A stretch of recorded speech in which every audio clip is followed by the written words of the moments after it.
Welcome to basic शाला। और ये है शेक्सपियर के very most important question as you like it के मोस्ट इम्पॉर्टेंट MCQ सीरीज़ का 8th पार्ट। तो चलिए जल्दी से शुरू करते हैं आज का हमारा वीडियो हमारे पहले क्वेश्चन के साथ। And our question number 156 is who said I'll rhyme you so 8 years together to hear the lines of Orlando's return for Rosalind। ये लाइन किसने कही है?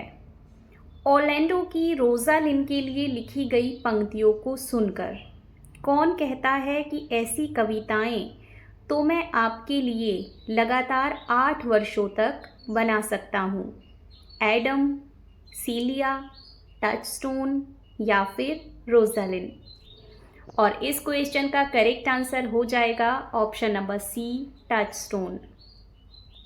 जब टचस्टोन देखता है कि रोजालिन ऑरलैंडो की पोएम पढ़कर बहुत खुश हो रही है तो वो कहता है कि ऐसी कविताएं तो मैं आपके लिए लगातार 8 वर्षों तक बना सकता हूँ, लेकिन निश्चित रूप से भोजन और सोने के समय को निकाल कर ही।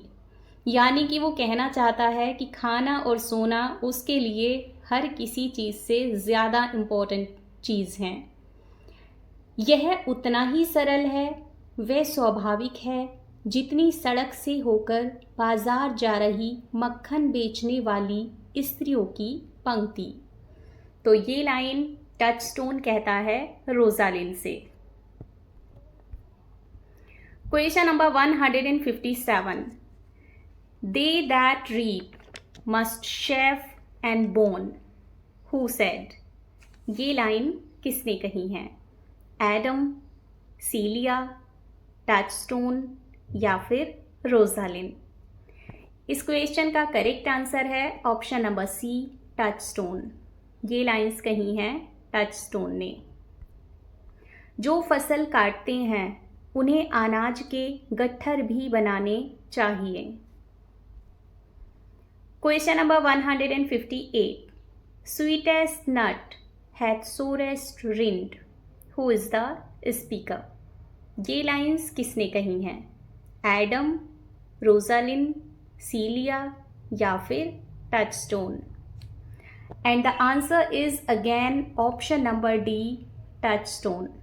ये लाइन भी कही है टचस्टोन ने। सबसे मीठे अखरोट का छिलका बहुधा सबसे खराब होता है। Question number 159। Where did Rosalind find the lines written by Orlando for her? Rosalind को जो पंक्तियाँ मिली थी उसकी प्रेज में लिखी हुई जो कि ऑरलैंडो ने लिखी थी, वो उसे किस चीज़ पर मिलती हैं, यानी कि कहाँ पर मिलती हैं? On a tree, near a river, in her cottage या फिर विथ टचस्टोन? इस क्वेश्चन का करेक्ट आंसर है option number A, on a tree. वो उसे एक पेड़ पर टंगी हुई मिलती हैं और वो पेड़ था palm tree. Question number 160। Which is the tree with fruit like a small brown Apple? कौन से ट्री में छोटे छोटे से फ्रूट ब्राउन एप्पल की तरह आते हैं? मैडलर, डरियन, सेडर या फिर पीच? इस क्वेश्चन का करेक्ट आंसर है ऑप्शन नंबर ए, मैडलर। मैडलर का शेक्सपियर के प्लेज में बहुत इम्पॉर्टेंट है, इसलिए देख लेते हैं कि मैडलर शेक्सपियर के प्लेज में क्या रोल रखता है। फर्स्ट एग्जाम्पल है as you like it, Rosalind's famous line at 3 scene 2. Rosalind disguised as Ganymede to Touchstone. I'll graph it with you, and then I shall graph it with a medlar. Then it will be the earliest fruit country for you. You will be rotten ere you be half ripe, and that's the right virtue of the meddler. Explanation. Rosalind is joking with Touchstone by comparing him to a meddler, a fruit known for becoming edible only when it's overripe and nearly rotten. She is teasing that if she grafts him with a meddler, the resulting fruit, relationship, and behavior will spoil early. It's a witty insult suggesting moral decay or her early corruption, a common meddler metaphor in Elizabeth literature. Measure for measure, Act 4, Scene 3. Pompey. They would else have married me to the meddler tree. Measure for measure में भी मेडलर का use Shakespeare ने किया है. Pompey is joking that he was nearly forced to marry someone undesirable. The meddler tree here is likely a metaphor for rottenness, lust, and vulgarity. It's again used to imply something spoiled or morally questionable. Third, Romeo and Juliet. Not direct but indirect reference. Act 2, Scene 1, Mercutio. O Romeo, that she were, O that she were, an open earth, thou a pauperin peer. The term open earth was widely recognized slang for meddler fruit during Shakespeare's time because of its distinctive shape. Though meddler isn't named, this is clearly an indirect sexual pun involving the meddler. Pauperin pear is another bought fruit metaphor. So this counts as an indirect but intentional meddler reference. What does meddler symbolize in Shakespeare? Premature decay or overripeness, lustful or corrupt love, sexual innuendo, hidden beauty or misunderstood value, rare cases. Shakespeare के नाटकों में मेडलर फल के उल्लेख. 3 यहाँ नाटक हमने लिए हैं जहाँ पर शेक्सपियर ने मेडलर फ्रूट का जिक्र किया है. First is as you like it. Rosalind जो उस टाइम गिनीमिड के रूप में छिपी हुई है, टचस्टोन से कहती है I'll graft it with you. Rosalind मजाक करते हुए टचस्टोन की तुलना मेडलर फल से करती है जो तब तक नहीं खाया जाता जब तक वह सड़ने ना लगे या अधिक पक ना जाए. वह कहती है कि यदि वह टचस्टोन को मेडलर के साथ जोड़ दे, ग्राफ्ट कर दे, तो वह देश का सबसे जल्दी सड़ने वाला फल बन जाएगा. अभी आधा पका भी नहीं होगा कि पहले ही सड़ जाएगा. यह एक व्यंग्यात्मक मजाक है जो दर्शाता है कि वह नैतिक रूप से जल्दी ही भ्रष्ट हो जाएगा, जैसा मेडलर के साथ होता है. मेजर फॉर मेजर में पोम्पे कहता है, पोम्पे मजाक करता है कि लोग उसे किसी मेडलर वृक्ष से या वैसे किसी व्यक्ति से शादी करने पर मजबूर कर देते. यहाँ मेडलर ट्री एक रूपक है जिसका अर्थ है गंदगी, वासना या खराब विकल्प. यह फिर से बिगाड़, गिरावट या अनैतिकता का संकेत देता है. थर्ड एग्जाम्पल है रोमियो एंड जूलियट. यहाँ पर डायरेक्ट मेडलर को यूज़ नहीं किया गया है, उसके लिए एक वर्ड यूज़ किया गया है, ओपन अर्थ. ओपन अर्थ उस समय आम अंग्रेजी में मेडलर फल के लिए एक गंदा लेकिन मजाकिया नाम था. मर्क्यूटो इस पंक्ति में जो मजाक करता है वह एक यौन व्यंग है, और यद्यपि मेडलर शब्द खुद नहीं आया है पर यह उसका सीधा संकेत है. शेक्सपियर के लिए मेडलर का प्रतीकात्मक अर्थ क्या था? समय से पहले सड़ जाना या नैतिक गिरावट, वासना या अशुद्ध प्रेम, यौन संकेत या मजाक, कभी कभी छिपी हुई सुंदरता या उपेक्षित मूल्य. Question number 161. Why should this a desert be? For it is unpeopled. No tongues I'll hang on every tree that shall civil saying show. Who is the speaker? ये लाइंस किसने कही हैं? सीलिया, रोजालिन, एडम या फिर Phoebe? इस question का correct answer है option number ए, सीलिया। ये लाइंस कही हैं सीलिया में, सीलिया ने। क्या इस स्थान को सिर्फ इसलिए रेगिस्तान कहा जाए कि यह निर्जन है? अब ऐसा नहीं होगा, क्योंकि मैं अपनी कविताएं टांगकर प्रत्येक वृक्ष को वाक शक्ति प्रदान कर दूंगा। इन कविताओं में बहुत सी गंभीर कहावतें होंगी। इस सीन में सीलिया एक कागज़ को पढ़ते हुए एंटर करती है। उस पेपर में ये सब लिखा है। तो ये सब लिखा तो ऑरलैंडो ने है, बट प्ले में इन लाइंस की स्पीकर है Celia. Question number 162। How brief the life of man runs his erring pilgrimage that the stretching of a span buckles in his sum of age. Who is the speaker? In lines का speaker कौन है? Rosalind, Celia, Duke Senior या फिर Jaques? And इस question का correct answer है option number B, सीलिया। इन lines की speaker भी प्ले में सीलिया है। इस ग्रह पर मानव का भ्रमण इतना अल्पकालिक है कि उसके संपूर्ण जीवन को एक बालिश में नापा जा सकता है।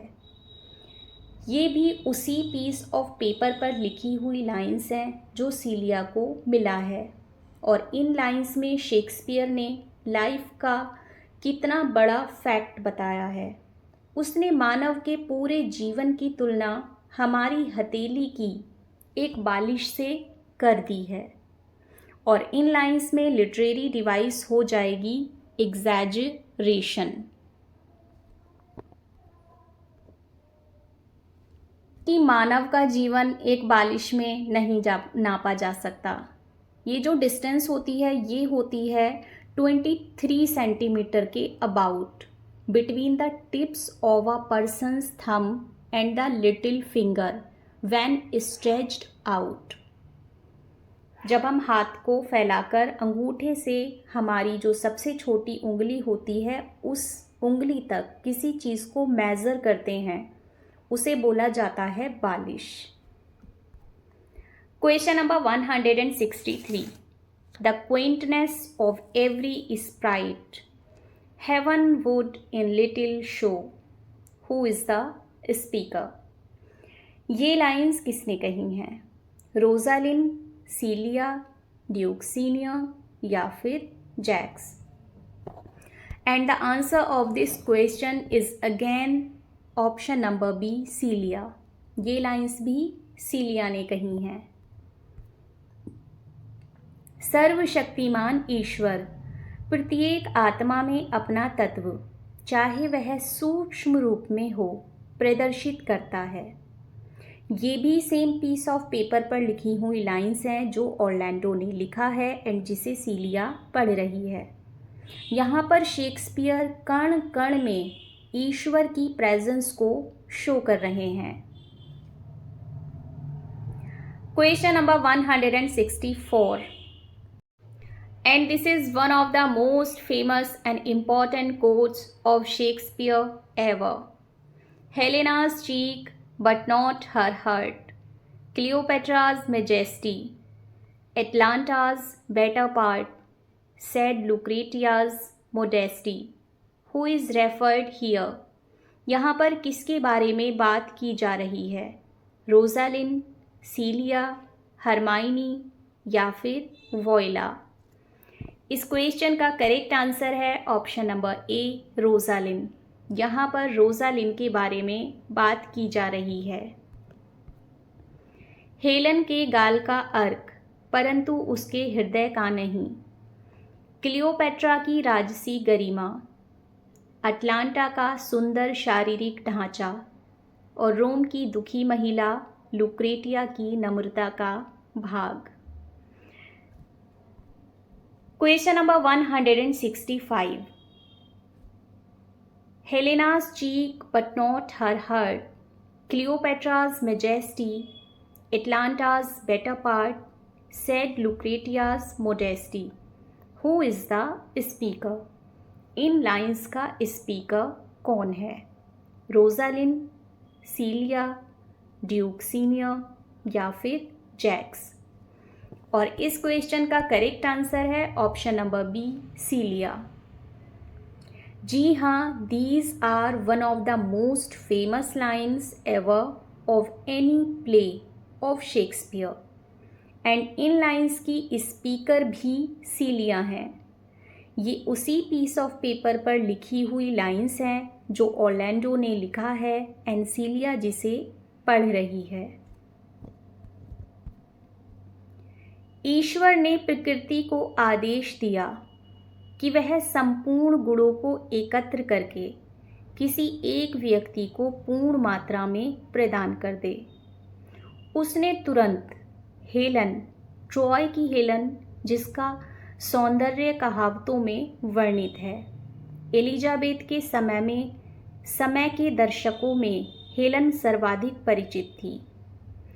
हेलन के गाल का अर्क निकाल लिया, परंतु उसके हृदय का नहीं, क्योंकि वह अपने पति मैनिलस के प्रति वफादार न थी।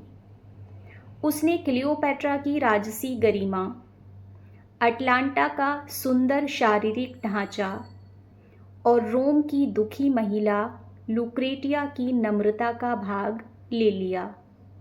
इस प्रकार देवताओं की सभा ने विभिन्न स्रोतों से ग्रहण की गई अनेक शालीनताओं और गुणों से एक युवती जो रोजालिन है का निर्माण किया, जिससे उसमें वह सब कुछ हो जो सबको प्रिय होता है। अंत में सीलिया यह स्वीकार करती है कि स्वर्ग चाहता था कि ये सभी गुण रोजालिन को मिलें और वह स्वयं जीवन भर उसकी दासी बनकर जीने और मरने को तैयार है। यह उसकी दोस्ती, श्रद्धा और प्रेम की चरम अभिव्यक्ति है। Question number 166। He was the Greek philosopher of the 6th century. He taught the doctrine of transmigration of souls. Who was he? 6th century का कौन सा फिलोसफर था जिसने सोल्स की ट्रांसमाइग्रेशन के बारे में बताया? एरिस्टोटल, प्लेटो, गोथ या फिर पाइथागोरस? इस क्वेश्चन का करेक्ट आंसर है option number D, Pythagoras. Pythagoras 6th century का ग्रीक फिलोसफर था जिसने ट्रांसमाइग्रेशन की थियोरी के बारे में बताया।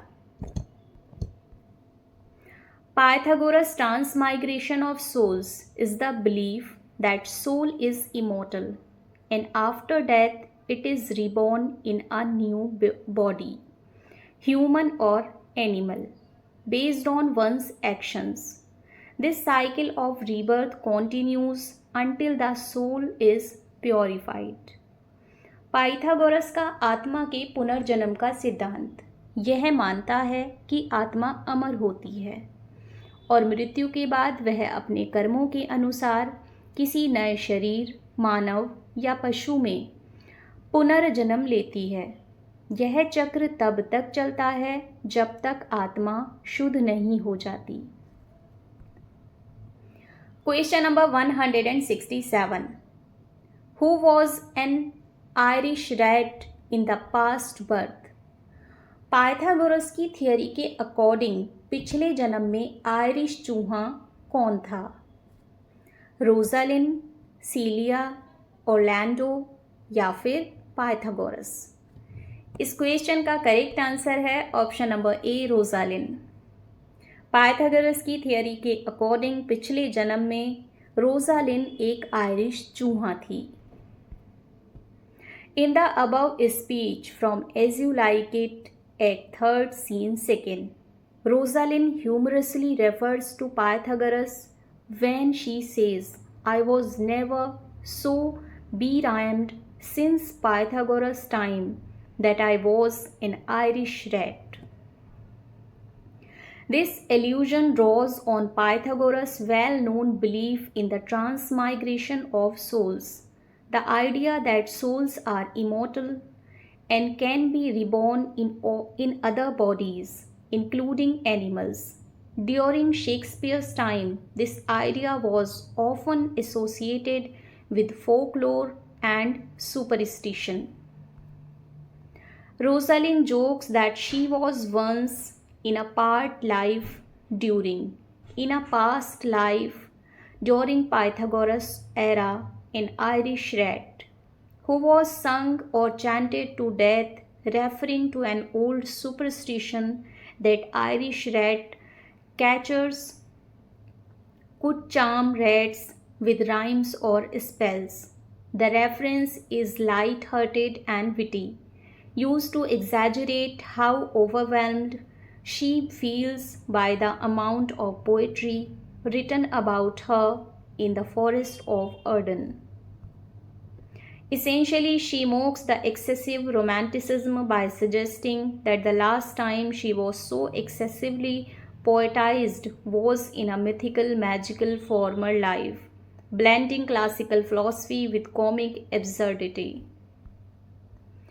एज यू लाइक इट एक 3rd एंड सीन 2nd के ऊपर दिए गए भाषण में रोजालिन मजाक में पाइथागोरस का जिक्र करती है जब वह कहती है I was never so berhymed since Pythagoras time that I was an Irish rat, यानी कि पाइथागोरस के समय से लेकर अब तक मुझ पर इतनी कविताएं कभी नहीं लिखी गईं।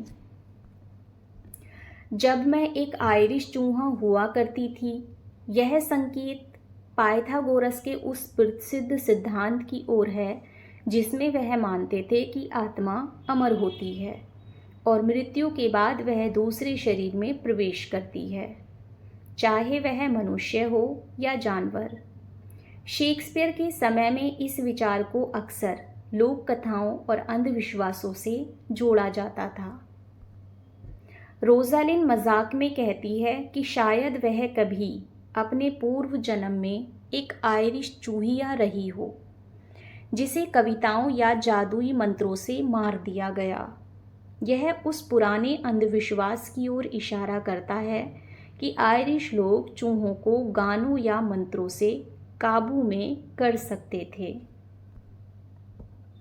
इस संदर्भ का प्रयोग रोजालिन हल्के फुल्के और व्यंग्यपूर्ण ढंग से करती है ताकि वह ऑरलैंडो द्वारा लिखी जा रही ढेर सारी प्रेम कविताओं को मजाकिया अंदाज में ज़्यादा महसूस न करने का ढोंग कर सके। इस प्रकार वह पाइथागोरस के गूढ़ दर्शन और हास्यपूर्ण कल्पना को मिलाकर प्रेम की अतिशयोक्ति पर व्यंग करती है।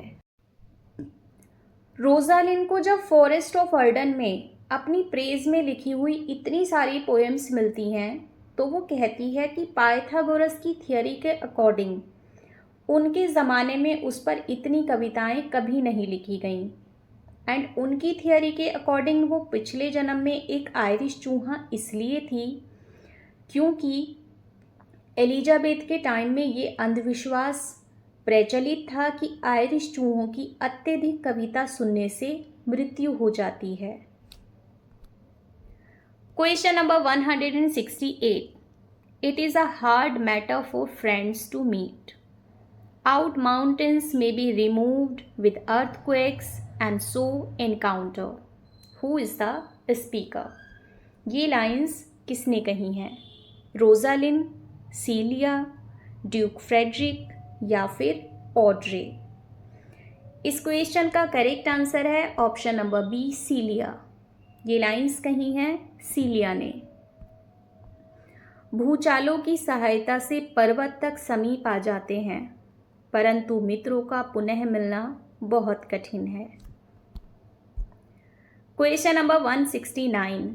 Alas the day What shall I do with my doublet and horse? Who is the speaker? Rosalind, Celia, Duke Frederick या फिर ऑर्लैंडो। एंड इस क्वेश्चन का करेक्ट आंसर है ऑप्शन नंबर ए, रोजालिन। ये लाइंस कही हैं रोजालिन ने। यह दिन कितना दुर्भाग्यपूर्ण है, यह मेरी पुरुषों वाली पोशाक कितनी बड़ी मुसीबत है। Doublet and hose refer to a specific style of men's clothing popular during Renaissance period, 14th to 17th centuries. The doublet is a close-fitting jacket, often padded and tailored, while hose refers to the close-fitting leggings or breeches, sometimes even covering the feet like long stockings that were worn with the doublet.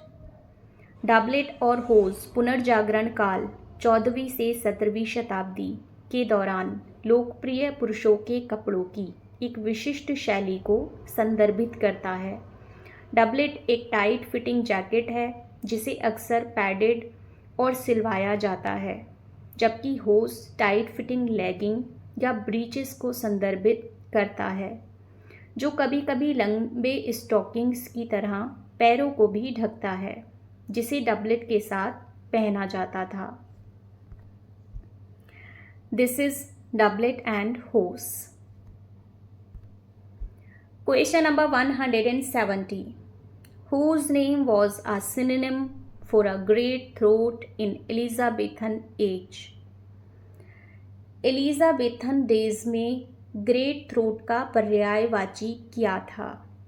फाल्स्टाफ, गरगेंचुआ, Bacchus या फिर Caliban.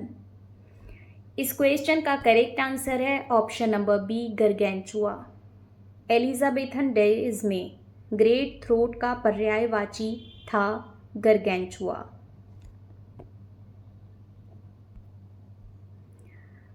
Gargantua, a giant character from the 16th century, satirical novel Gargantua and Pantagruel by French writer Francois Rabelais.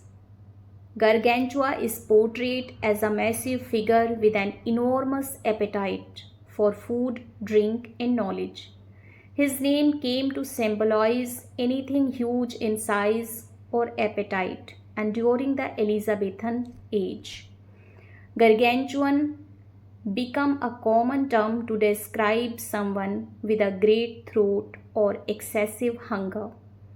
Over time, the word entered the English language as an adjective meaning gigantic and enormous, often used for anything extremely large or indulgent. Story, ये देखिए, ये story गरगेंचुआ की बहुत ही important है। This is a very short story. A giant who once swallowed 5 pilgrims refers to a humorous and exaggerated tale about Gargantua. In the story, Gargantua is depicted as so enormous and gluttonous that he accidentally swallows 5 pilgrims whole, mistaking them for part of his meal. This absurd image emphasizes his immense size and appetite, blending comedy with exaggeration to mock human excess. The episode is one of many that contributed to the word gargantuan coming to mean anything of gigantic scale or appetite, especially during the Renaissance and Elizabethan period. गरगेंचुआ 16वीं शताब्दी के French लेखक Francois राबले के व्यंग्यात्मक उपन्यास गरगेंचुआ and पेंटाग्रुएल का मुख्य पात्र है। गरगेंचुआ को एक अत्यंत विशालकाय व्यक्ति के रूप में चित्रित किया गया है, जिसकी भोजन, पेय और ज्ञान के प्रति अत्यधिक भूख है। एलिजाबेथन युग के दौरान गरगेंचुआ नाम का प्रयोग उन लोगों के लिए किया जाने लगा जिनकी भूख बहुत अधिक होती थी या जिनके पास एक बड़ी गर्दन होती थी, यानी बहुत खाने पीने वाले। समय के साथ यह शब्द अंग्रेजी भाषा में एक विशेषण के रूप में शामिल हो गया, जिसका अर्थ है अत्यधिक विशाल या अत्यंत मात्रा में, और इसका प्रयोग किसी भी अत्यधिक बड़ी चीज़ का वर्णन करने के लिए किया जाने लगा। कहानी। एक दैत्य जिसने एक बार 5 तीर्थयात्रियों को निगल लिया था। कहानी में गरगैंचुआ को इतना विशाल और भूखा दिखाया गया है कि वह गलती से 5 तीर्थयात्रियों को एक ही बार में निगल जाता है, यह समझकर कि वे उसके खाने का हिस्सा हैं। यह हास्यपूर्ण चित्रण उसकी अत्यधिक भूख और विशालता को दर्शाता है और मानवीय लालच या अतिशयोक्ति का मजाक उड़ाता है। इसी प्रकार की कहानियों में गरगैंचुअन शब्द को जन्म दिया, जो आज भी किसी अत्यधिक बड़ी चीज़ या विशाल भूख के लिए प्रयोग किया जाता है, खासकर पुनर्जागरण और एलिजाबेथन युग में।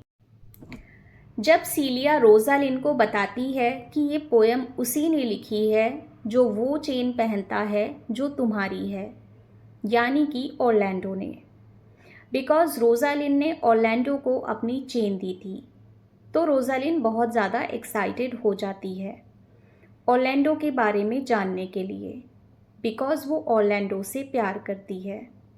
वो इतनी ज़्यादा एक्साइटेड हो जाती है कि वो सीलिया से ऑरलैंडो के बारे में 9 क्वेश्चंस एक साथ कर देती है एंड सीलिया से कहती है कि एक शब्द में उत्तर दो। तब सीलिया रोजालिन के ओवर एक्साइटमेंट एंड पागलपन को देखकर कहती है कि अगर तुम्हें एक शब्द में उत्तर चाहिए तो तुम मुझे जाइंट गरगैंचुआ का मुंह ला कर दो, क्योंकि निश्चय ही वह शब्द इतना बड़ा होगा कि वह किसी मनुष्य के मुंह में नहीं आ सकता। और वो ये भी कहती है कि तुम्हारे प्रश्नों का हाँ या ना में उत्तर देना किसी प्रश्नावली के प्रश्नों की संपूर्ण श्रृंखला का उत्तर देने से भी अधिक कठिन है। तो इस तरह जब रोजालिन को अपने 9 क्वेश्चंस का आंसर्स एक शब्द में चाहिए तो सीलिया रोजालिन से गरगैंचुआ का मुंह मांगती है एंड रोजालिन ने सडनली एक के बाद एक जो 9 क्वेश्चन सीलिया से पूछे हैं वो कुछ इस तरह हैं। जब तुमने उसे देखा तो वह क्या कर रहा था? उसने क्या कहा? वह कैसा लग रहा था? उसने क्या कपड़े पहने हुए थे? वह यहाँ क्या कर रहा है? क्या उसने मेरे बारे में कुछ पूछा? वह कहाँ ठहरा हुआ है? वह तुमसे कैसे विदा हुआ? और दोबारा तुम उससे कब मिलने वाली हो? इन सारे क्वेश्चंस के आंसर्स उसे एक शब्द में चाहिए। Question number 171। It is as easy to count atoms as to resolve the proposition of a lover.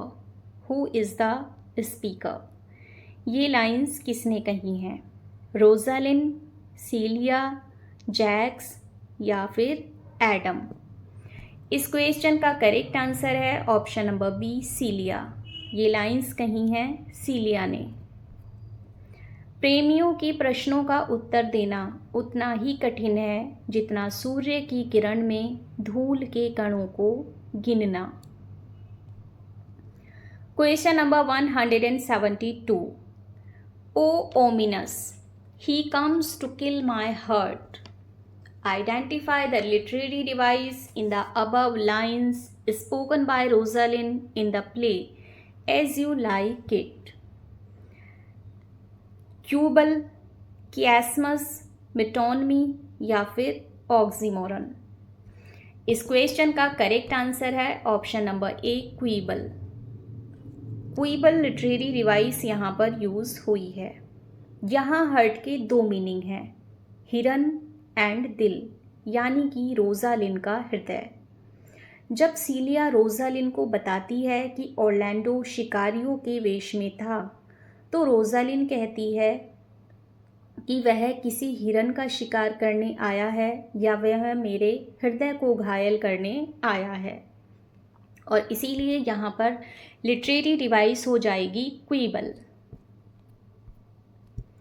A quibble is a minor objection or criticism, often focusing on trivial details or playing on words to avoid the main point, while a pun is a humorous play on words that exploits different meanings of a word or similar sounding words for a comedic effect.